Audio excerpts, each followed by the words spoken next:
Welcome to our deep dive. We're diving into The Energy of Money by Maria Nemeth. Oh, this is a good one. It is. It's all about shifting your perspective on money. Yeah. Yeah. Blending spirituality with practical advice. Yeah. Have you ever felt like money controls you Oh, yeah. instead of the other way around? For sure. That's what we're looking at today. And we're going to try to change that dynamic. Nemeth's approach is really cool. Yeah. She doesn't just give financial tips. Right. She helps you uncover your deeper beliefs and behaviors that are actually shaping your reality. Yeah, it's not about quick fixes. Right. It's about understanding. It's about the energy. The energy of money. Yes. And how to harness it totally to create a life of abundance. Nemeth lays out 12 principles that are really going to guide us on this journey today. Love it. Are you ready to unlock your inner financial hero? Let's do it. Okay, great. Yeah. So principle number 1. Okay. Your greatest power is to be willing. I love this one. Yeah. It sounds so simple. It does sound simple. But she takes it so much deeper. Way beyond just wanting something. Yes. Right. It's about being willing to face your reality. Your financial realities. Even the hard ones. Even the uncomfortable ones. Yeah, those uncomfortable ones. Yes, exactly. Okay, so she has this example. Oh, yeah. It's really thought-provoking. Uh-huh. So imagine, right? Okay. Someone offered you $10 million. Whoa. Tax-free. Okay. To run naked. Oh, no. Down Main Street. Okay. At noon. At noon? On a weekday. Oh, my gosh. Would you do it? I don't. This is a funny image. Yeah. But it gets you thinking, right? It does. It does. About your limits, what you're willing to do, totally. Your goals. Right. And this principle is not about forcing yourself to do something you're not ready for. Right. It's about the awareness. Yeah, being honest with yourself. Yeah, about what you're willing to do. Yeah. To sacrifice. So change. Yeah. All right. Leads perfectly to the second principle, which is your intentions and integrity harness the energy of money. Yes. This is where she introduces standards of integrity. And what are those? Your core values. Okay. Think about it. Those guiding principles that define at your deepest level. Yeah. Okay. Honesty, kindness, courage, generosity. When you align your actions. Especially the financial ones. Especially with these values, you create a powerful force. That attracts money. It's like a magnet. Yeah. Pulling abundance towards you. She calls it the impetus toward integrity. Yeah. The impetus toward integrity. It's not just about feeling good. Right. There are real results. Real world results. Yeah. She gives an example of a public health professional who was making extra money, selling marijuana. Okay. And it was profitable. Yeah. But it was conflicting with her integrity. Interesting. So she stopped. Even though it meant less income? Less income. Yeah. 5 years later, she was heading a major program in her community. That's great. And she was making 3 times more than she was before. That's amazing. So by aligning her actions with her values, she attracted greater opportunities and financial success. That's so inspiring. It is. It's integrity can lead to abundance. Absolutely. Okay, that makes sense. It's about recognizing that money is energy. Right. And any energy, it flows more freely. When it's aligned. When it's aligned with our true selves. Right, okay. So we've talked about our willingness to change. Our core values. Our core value. How do we translate that into action? That's where principle 3 comes in. Okay. Goals, focus your money energy. This is about more than a to-do list, right? More than a to-do list. Oh, yeah? It's about identifying goals that ignite your passion. Ignite your passion and purpose. Yeah. Goals that are aligned with your standards of integrity and your deepest desires. Okay, so how do we visualize these goals? That's where the treasure map comes in. The treasure map? Yes. Tell me more. Okay, so imagine a vision board. Yeah. You're using pictures, words, and colors to represent your financial goals. Okay. Making those goals tangible and emotionally charged, bringing them to life. I love that. It's like a roadmap to abundance. It is. Nemeth shares a story about a man named Jack who used a treasure map to achieve his financial goal. Okay. He visualized earning $10,000 a month. Wow. He looked at his treasure map each morning, and within a few months, he was clearing $12,000 a month. Wow. The power of visualization. That's powerful.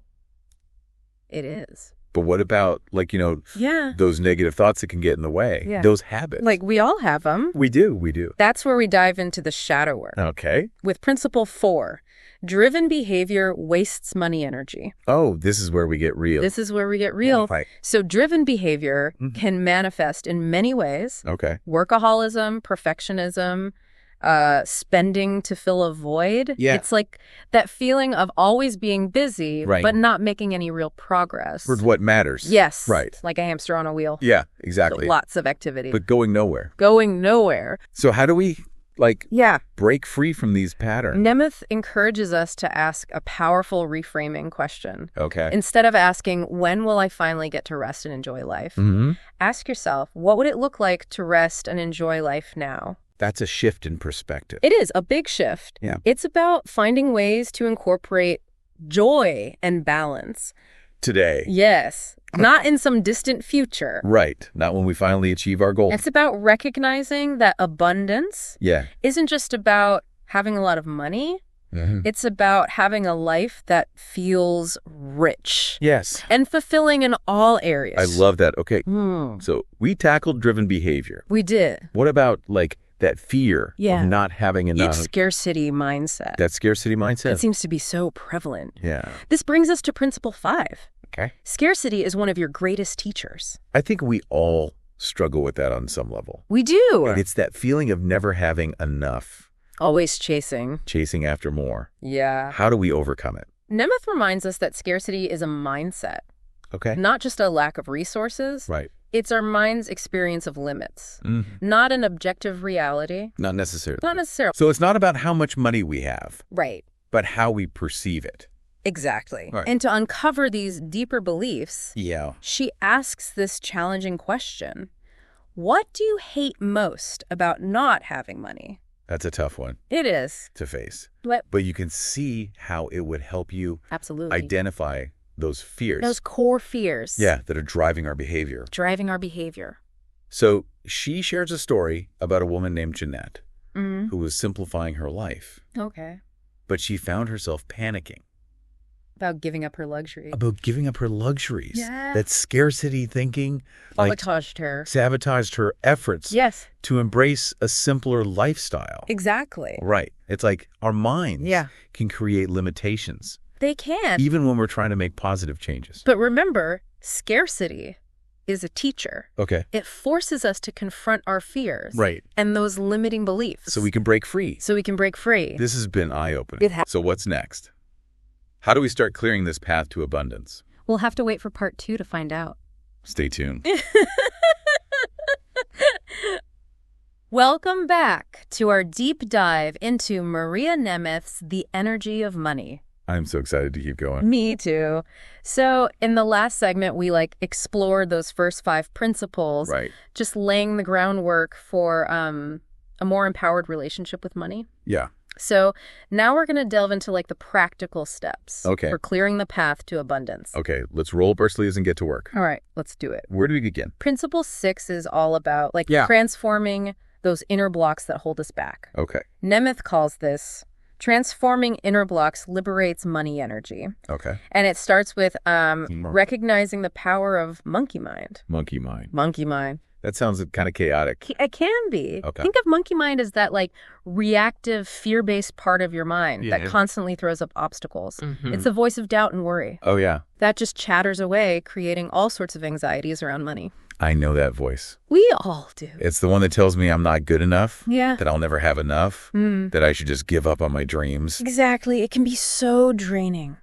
It is. It prevents us from taking action and moving forward. Right. So Nemeth suggests this really simple but powerful practice for dealing with monkey mind. What is it? Observe those thoughts without judgment. Okay. Just watch clouds passing by. So we just acknowledge them. Yes. Let them go. Exactly. Don't get caught up in that thought spiral. It's about detaching from those mental patterns so they don't control your actions. Okay. The more you practice this, the quieter monkey mind becomes. Okay. And you can focus on your goals with more clarity and confidence. I like that. That's a great tip.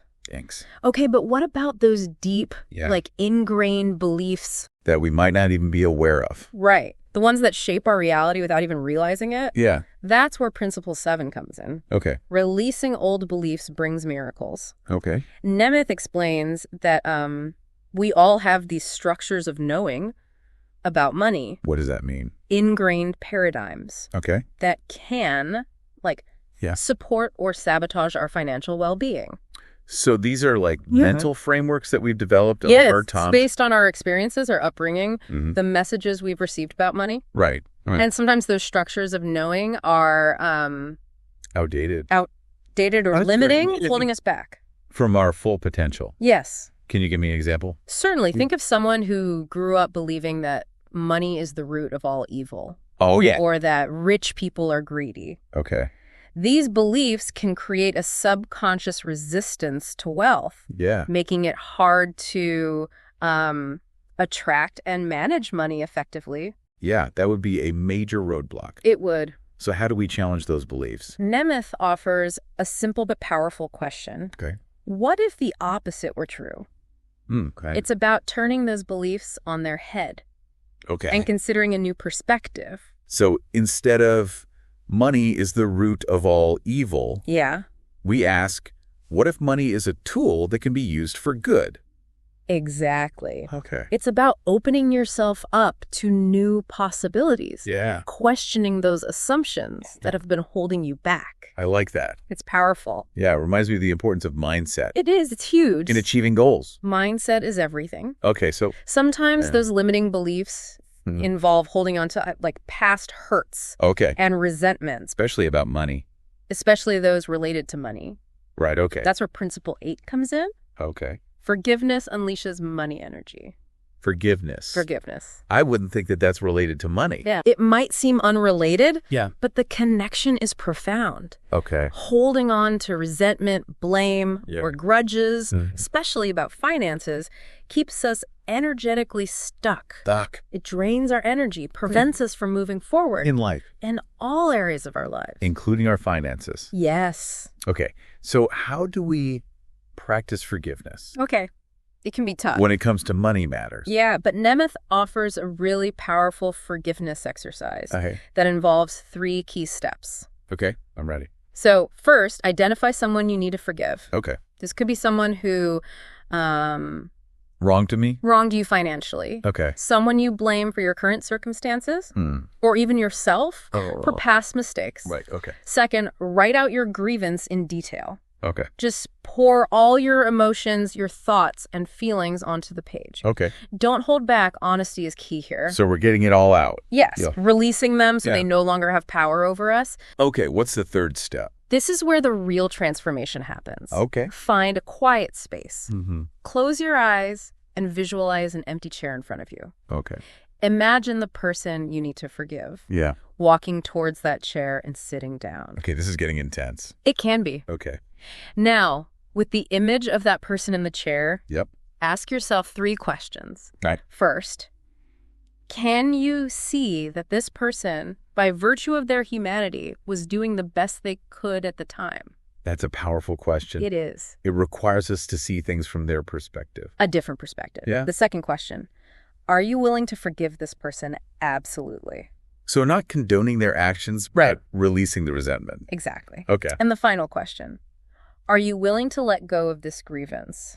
So it's about making a choice. A conscious choice. To free myself from the past. Yes, and that feeling of release. Yeah. That's the energy of forgiveness at work. It creates space for healing and growth. In our finances and beyond. In your financial life and beyond. Wow, that was powerful. I'm glad. I feel a shift in my energy. That's wonderful. So now that we've cleared the path, it's time to start walking it. Exactly. And that's where Principle 9 comes in. Okay. Making and keeping promises moves you along your path. So it's about honoring our commitments. It is. All right. But it goes deeper than just paying bills on time. Okay. It's about honoring all your commitments. To myself and others. Yourself and others. To build that foundation of integrity. Yes. You got it. I can see how that's related to the energy of money. Like broken promises create energy leaks. Yes. Draining our resources. And making it harder to achieve our goals. Right. Okay. So to address those energy leaks, Nemeth introduces this concept of incomplete money business. Incomplete money business. It's anything related to money that's been left unresolved. Okay, like what? Unpaid bills, unfiled taxes, outstanding loans. Oh, yeah. Even that nagging feeling that you're not charging what you're worth. Oh, I think we all have some of that. You do. Lurking in the shadows. So how do we tackle it? Yeah, what do we do? The first step is awareness. Okay. Make a list. A list. Of all your incomplete money business. Big or small? No matter how big or small. Yeah. Then prioritize the items that feel urgent or draining. So we're facing those financial realities head on. Even the ones we'd rather avoid. Yeah. And once you have your list, start taking action. Okay. Even if it's just small steps. Small steps. Pay down a small debt. Okay. Set up a budget. Yeah. Have a difficult conversation. Yeah. It's about regaining control. Okay. And restoring balance. Taking responsibility for our finances. Exactly. And Nemeth places particular emphasis on balancing your checkbook. Really? Yes. It's about aligning your energy with the flow of money. Okay. By being mindful and intentional about your finances. Okay, so like every dollar that comes in and goes out? Gosh, she even suggests like going back as far as you need to reconcile your checkbook with your bank statements. Wow, okay. It's about creating a clean slate. Okay. And starting fresh. All right, I'm convinced. Time to dust off that checkbook. Do it. What about like people who are self-employed? Yeah. Or have unpredictable income? That's a good question. How does this apply to them? One area Nemeth highlights for entrepreneurs and freelancers is charging what you're worth. Right. It's so common to undervalue your skills and services. Yeah, especially when you're starting out. Yeah, it's that fear of asking for too much. Yes. The fear of not being good enough. But by charging less than you're worth, you're not only undervaluing yourself, you're also blocking abundance. So it's about recognizing our value. Yes. And that we deserve to be compensated. Fairly. Another area for entrepreneurs is managing cash flow. Okay. Having systems in place to track income and expenses. Right. Making sure you're not overspending or running into debt. Right. So whether you're balancing your checkbook or negotiating a raise, it's about taking those actions. To create a solid financial foundation. Closing those energy leaks. Creating a pathway for abundance. But we all know that even with the best intentions, there are bumps in the road. There are. So what about that? That's where Principle 10 comes in. Okay. Obstacles can lead to breakthroughs. We've all been there.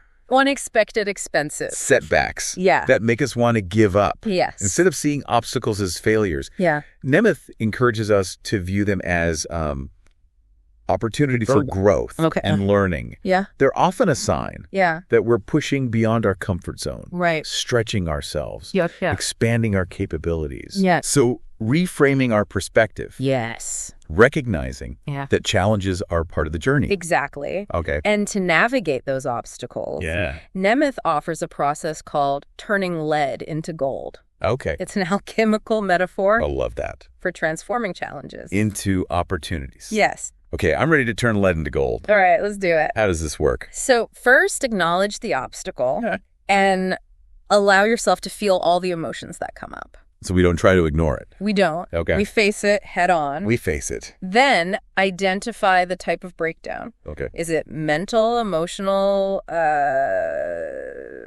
physical? Okay. Or spiritual? So we're getting curious about it. Yeah. Exploring the different dimensions. Next, look for the lessons the obstacle is presenting. Okay. What is it teaching you about yourself, about your finances, about your drifting from that victim mentality to an empowered perspective. Okay. Once you've identified the lessons, reconnect with your life's intentions. Okay. How does this obstacle relate to your deeper values and purpose? Right. Seeing the bigger picture. Finally, restate the obstacle in its simplest form. Okay. Stripping away all the drama.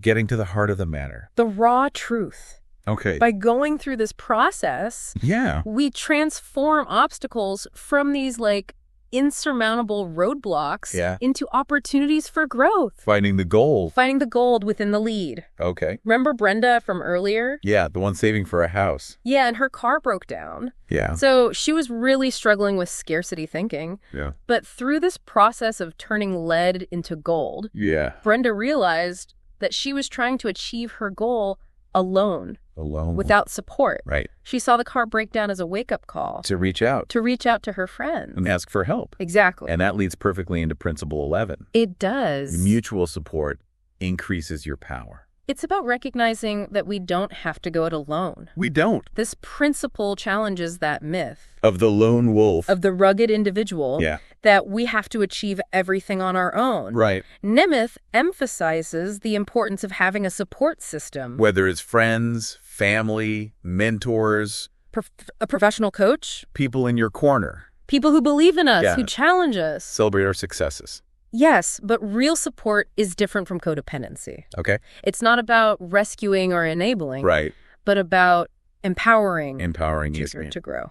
So how do we know if we have a genuine support system? Nemeth suggests asking yourself these questions. Okay. Does this person understand and respect my life's intentions and standards of integrity? Okay. Do they primarily want me to feel better about myself? Or do they primarily want me to keep my promises to myself about attaining my goal? Good. And do they help me see choices where I thought there were none? Those are good questions. They are. It's about making sure our support system is aligned with our values and goals. Absolutely. Nemeth also highlights the power of success groups. She does.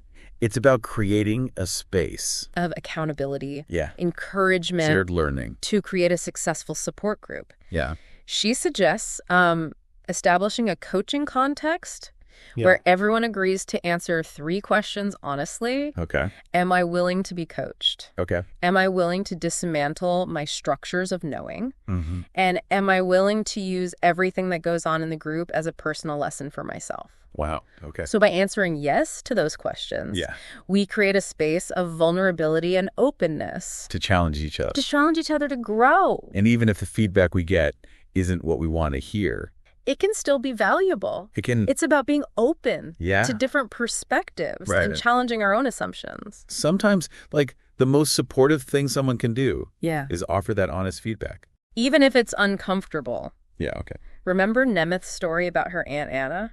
No. So she was going through a really difficult time. Okay. She had become withdrawn and negative. Okay. And Nemeth, seeing her aunt struggling, called her out on it. What'd she say? She said, "Stop this, Aunt Anna. You're starting to sound like an old woman." Wow. And guess what? What? Aunt Anna perked right up. Really? She thanked Nemeth for her honesty. Wow.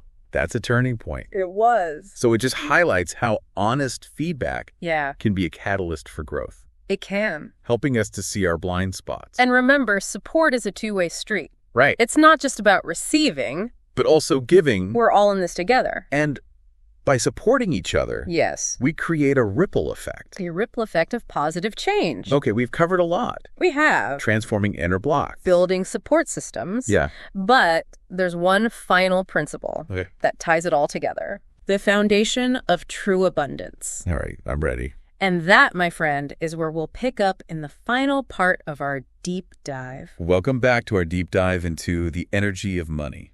We're in the home stretch now. I know, right? We've explored so much already.